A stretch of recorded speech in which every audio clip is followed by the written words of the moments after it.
Hello everyone, നമസ്കാരം. Naturals ഡയറീസിൻ്റെ പുതിയൊരു എപ്പിസോഡിലേക്ക് എല്ലാവർക്കും സ്വാഗതം. നമ്മൾ കാട്ടിൽ പോകുമ്പോൾ കാണുന്ന വന്യമൃഗങ്ങളിൽ ഭൂരിഭാഗവും പലതരം ആക്ടിവിറ്റികളിൽ മുഴുകിയിരിക്കുന്നതാവും നമ്മൾ കണ്ടിരിക്കുക. അതിൽ ബഹുഭൂരിപക്ഷം മൃഗങ്ങളും അവയുടെ ആഹാര സമ്പാദനവുമായി ബന്ധപ്പെട്ട കാര്യങ്ങളിലായിരിക്കും ഏർപ്പെട്ടിരിക്കുക എന്നതും നിങ്ങൾ ശ്രദ്ധിച്ചിട്ടുണ്ടാവുമല്ലോ. അതിനിടയിലാവും നാം സഞ്ചരിക്കുന്ന സഫാരി ജീപ്പിൻ്റെ ശബ്ദം കേട്ടോ, ഇനി അതല്ല നമ്മൾ വല്ല ട്രക്കിങ്ങിനോ വല്ലോ ആണെങ്കിൽ നടന്നെടുക്കുന്ന ശബ്ദം കേട്ടോ ഒക്കെ അവ തല ഉയർത്തി നമ്മളെ ശ്രദ്ധിക്കുന്നതും മറ്റും. എന്നാൽ പലപ്പോഴും വിശ്രമിക്കുന്ന മൃഗങ്ങളെയും നമ്മൾ കാണാറുണ്ട്. അങ്ങനെ വിശ്രമിക്കുന്ന മൃഗങ്ങളെ കാണുമ്പോൾ പലപ്പോഴും നമ്മളവയെ അവഗണിച്ച് പോവുകയാണ് പതിവ്, അല്ലേ? കാരണം ആ അവസ്ഥയിൽ അവയിൽ നമുക്ക് താല്പര്യമുള്ള ഒന്നും കാണാനില്ല എന്ന ഒരു ധാരണ തന്നെ. എന്നാൽ വിശ്രമിക്കുന്ന മൃഗങ്ങളും രസകരമായ ചില കാഴ്ചകൾ നമുക്കായി തുറന്നു തരികയാണ്. ആ കാഴ്ചകൾ അവയുടെ സൂക്ഷ്മ സ്വഭാവങ്ങളിലേക്കുള്ള വാതായനങ്ങളാണ്. ഒരു പരിധിവരെ അവയുടെ സ്വകാര്യ ലോകത്തേക്കുള്ള ഒരു എത്തിനോട്ടവും.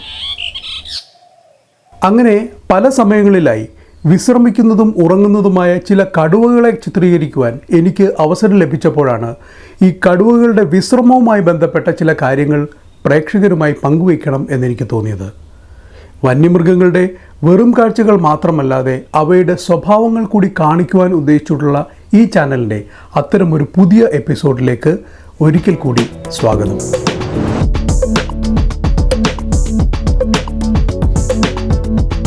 ഈ ഉറക്കം, വിശ്രമം എന്നീ കാര്യങ്ങളിലേക്ക് നേരിട്ട് കടക്കുന്നതിന് മുമ്പ് ഒരു കടുവയെ നേരിട്ട് കണ്ടാൽ അതിൻ്റെ മനോനില എന്താണെന്ന് കൃത്യമായി മനസ്സിലാക്കുവാൻ ചില വഴികളുണ്ട്. അതായത് ആക്റ്റീവായിരിക്കുന്ന, സജീവമായിരിക്കുന്ന ഒരു കടുവ നടക്കുന്നതിൻ്റെയും നോക്കുന്നതിൻ്റെയും പല കാര്യങ്ങൾ ചെയ്യുന്നതിൻ്റെയും കാര്യത്തിൽ ചില പ്രത്യേകതകളുണ്ട് എന്നർത്ഥം. ആ പ്രവൃത്തികളിലെല്ലാം ഒരു ഊർജ്ജസ്വലത നമുക്ക് കാണാൻ കഴിയും. നടക്കുന്നതിൻ്റെ വേഗത, ചുറ്റുപാടും നിരീക്ഷിക്കുന്ന രീതികൾ എന്നീ കാര്യങ്ങൾ അത് ചെയ്യുന്നത് കണ്ടാൽ കൃത്യമായി നമുക്ക് മനസ്സിലാകും അത് വളരെ ആക്റ്റീവാണെന്ന്. ചിലപ്പോൾ അത് യോജ്യമായ ഇരയെ അന്വേഷിച്ച് നടക്കുകയാവാം, അല്ലെങ്കിൽ തൻ്റെ അധികാര പരിധി പ്രഖ്യാപിക്കുന്ന കാര്യങ്ങളിൽ മുഴുകിയിരിക്കുകയുമാവാം, അല്ലെങ്കിൽ ഇണയെ തേടിപ്പിടിക്കുവാനുള്ള തത്രപ്പാടിലുമാവാം.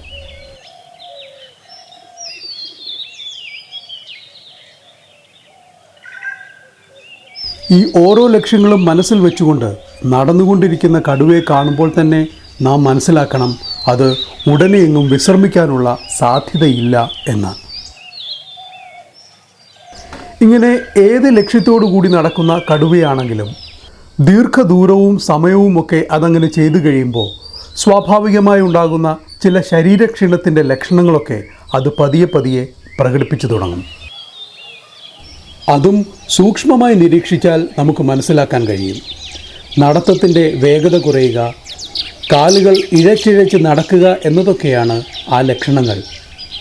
ചലനത്തിൽ നേരത്തെ കണ്ട ആ ചടുലതയുണ്ടല്ലോ, അത് പ്രകടമാവില്ല. ഈ പെൺകടുവ അതിനുള്ള ഒരു ഉദാഹരണമാണ്. ഒരു വൈകുന്നേരം ഞാൻ കാണുമ്പോൾ അത് എവിടെയൊക്കെയോ നടന്ന് ക്ഷീണിച്ച് വിശ്രമിക്കാനുള്ള ഒരു മാനസികാവസ്ഥയിലായിരുന്നു. നിരീക്ഷണം തെറ്റിയില്ല, അത് അവിടെ തന്നെ വിശ്രമിക്കുവാനായി കിടന്നു.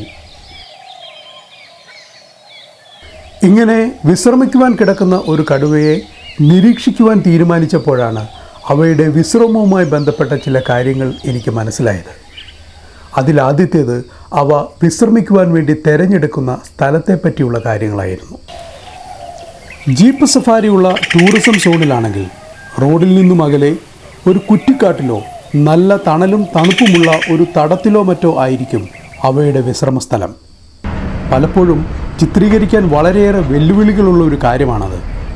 എങ്കിലും കുറേ നാളുകളിലെ നിരന്തരമായ പരിശ്രമങ്ങൾക്കൊടുവിലാണ് പ്രേക്ഷകരുമായി പങ്കുവെക്കാൻ തക്ക തരത്തിൽ ചിത്രീകരിക്കാൻ കഴിഞ്ഞ, വിശ്രമിക്കുന്ന ഒരു പൊസിഷനിൽ ഉള്ള ഒരു കടുവയെ ചിത്രീകരിക്കാൻ എനിക്ക് കഴിഞ്ഞത്.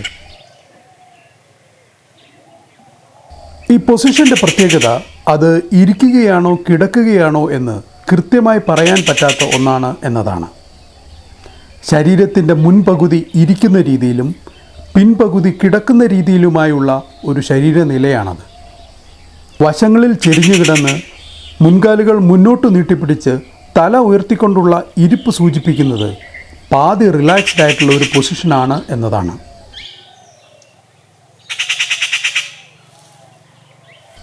ഈജിപ്തിലെ ഒരു മിത്തിക്കൽ ക്യാരക്ടറായ സ്ഫിങ്സിൻ്റെ പ്രതിമ പ്രേക്ഷകർക്ക് അറിവുള്ളതാണല്ലോ.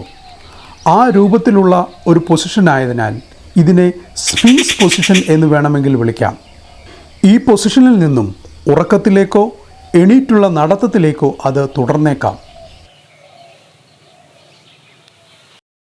അതുകൊണ്ട് തന്നെ ക്ഷീണിച്ച ശരീരഭാഗങ്ങൾക്ക് ഊർജം പകരുവാനും അവ നാവുകൊണ്ട് വൃത്തിയാക്കാനുമൊക്കെ ഒരു കടുവ ശ്രമിക്കുന്നത് പ്രധാനമായും ഈ പൊസിഷനിൽ ആയിരിക്കുമ്പോഴാണ്.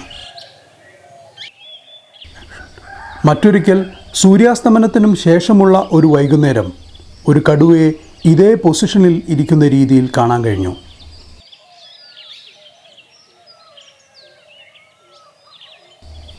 കാര്യമായ ശാരീരിക ചലനങ്ങളൊന്നുമില്ലാതെ മറ്റു വൃത്തിയാക്കൽ പ്രവർത്തനങ്ങളൊന്നുമില്ലാതെ വിശ്രമിക്കുന്ന രീതിയിൽ. കടന്നുവരുന്ന രാത്രിയിൽ പോകേണ്ട സ്ഥലങ്ങൾ ഏതെന്നും ചെയ്യേണ്ട കാര്യങ്ങൾ എന്തെന്നുമൊക്കെ ആസൂത്രണം ചെയ്ത് കിടക്കുന്നത് പോലെയാണ് അത് കണ്ടപ്പോൾ എനിക്ക് തോന്നിയത്. ഇതിൽ നിന്നും വ്യത്യാസമായി ചില സാഹചര്യങ്ങളിൽ ഒരു പാതി വിശ്രമത്തിനു വേണ്ടി കടുവകൾ മറ്റൊരു പൊസിഷനും സ്വീകരിക്കാറുണ്ട്. ആ സാഹചര്യം ഏതാണെന്ന് പറയുന്നതിന് മുൻപ് ആ പൊസിഷൻ എന്താണെന്ന് കാണുന്നതാവും നല്ലത്. നേരത്തെ കണ്ടതിൽ നിന്നും വ്യത്യാസമായി വയർ നിലത്തമർത്തി തല ഉയർത്തിപ്പിടിച്ചുകൊണ്ടുള്ള ഒരു വിശ്രമ രീതിയാണത്. മുൻകാലുകൾ മുന്നോട്ടു നീട്ടിപ്പിടിച്ചും പിൻകാലുകളിൽ മടങ്ങിയിരുന്നു കൊണ്ടുമുള്ള ഒരു പൊസിഷൻ. ഇരയ്ക്കുമേലെ ചാടി വീഴാൻ എന്നതുപോലെയുള്ള ഒരുതരം പതുങ്ങിയിരിക്കൽ പൊസിഷൻ. അതുകൊണ്ട് തന്നെ ഇതിനെ ക്രൗച്ച്ഡ് പൊസിഷൻ എന്നാണ് പറയുക. ഈ പൊസിഷൻ സ്വീകരിക്കാനുണ്ടായ സാഹചര്യത്തെപ്പറ്റി പറഞ്ഞാൽ, താൽക്കാലികമായി ഉണ്ടായ ഒരു ശല്യത്തിൽ നിന്നോ ഒരു ഡിസ്റ്റർബൻസിൽ നിന്നോ ഒഴിവാകാൻ വേണ്ടി സ്വീകരിച്ച ഒരു മാർഗമായും ഒരൽപ്പം വിശ്രമത്തിനു വേണ്ടിയും സ്വീകരിച്ച ഒരു രീതിയായും ഇതിനെ മനസ്സിലാക്കേണ്ടതുണ്ട്. കാരണം ഒരു ജീപ്പ് സഫാരിക്കിടയിൽ റോഡിനോട് വളരെ ചേർന്ന് പതുങ്ങിയിരിക്കുന്ന രീതിയിലാണ് ഞാനതിനെ കണ്ടതും ചിത്രീകരിച്ചതും. ഞങ്ങളുടെ വണ്ടിയുടെ ശബ്ദം കേട്ടിട്ട് അത് കടന്നു പോകുന്നതുവരെ ഒളിഞ്ഞിരിക്കുവാനായി സ്വീകരിച്ച ഒരു പൊസിഷനായിട്ടാണ് എനിക്കത് കണ്ടപ്പോൾ തോന്നിയത്.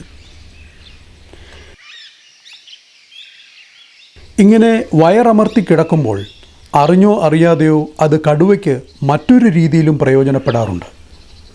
അതിൻ്റെ വയർഭാഗത്തെ വെള്ള നിറം ഭൂരിഭാഗവും അപ്പോൾ അദൃശ്യമാകും എന്ന കാരണത്താൽ.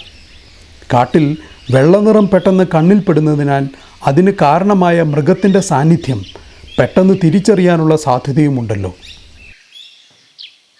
എന്ത് കാരണം കൊണ്ടായാലും ഒളിച്ചിരിക്കുവാൻ ശ്രമിക്കുന്ന ഒരു കടുവയ്ക്ക് ഈ ക്രൗച്ച്ഡ് പൊസിഷൻ പ്രയോജനപ്പെടുന്നത് അങ്ങനെയും കൂടെയാണ്. വണ്ടി കുറച്ചു ദൂരം പിറകോട്ട് മാറ്റിക്കൊടുത്തപ്പോൾ അത് പതിയെ എഴുന്നേറ്റ് നടന്നു പോവുകയും ചെയ്തു.